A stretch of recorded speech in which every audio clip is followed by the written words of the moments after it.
حتى إذا جاء أمرنا وفاضت النور قل نحمل فيها من كل زوجين اثنين ما أهلك إلا من سبق عليه القول وما آمن معه إلا قليل. وقال اركبوا فيها بسم الله مجريها ومرساها إن ربي لغفور رحيم. وهي تجري بهم في موج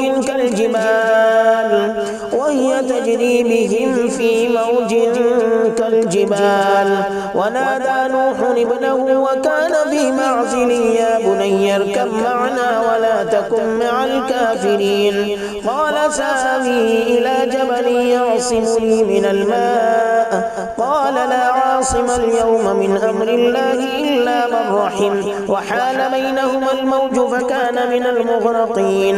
وقيل يا أرض ابلعي ماءك ويا سماء أقلعي وغيض الماء وقضي الأمر واستوت على الجودي وقيل بعدا للقوم الظالمين.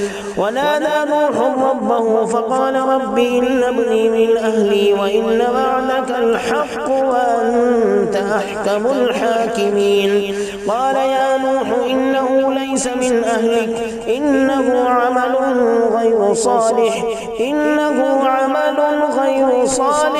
فلا تسألني ما ليس لك به علم إني أعظك أن تكون من الجاهلين. قال رب إني أعوذ بك أن أسألك ما ليس لي به علم وإلا تغفر لي وترحمني أكن من الخاسرين. قيل يا نوح اهبط بسلام منا وبركات عليك وعلى أمم ممن معك وأمم سنمتعهم ثم يمسهم منا عذاب أليم.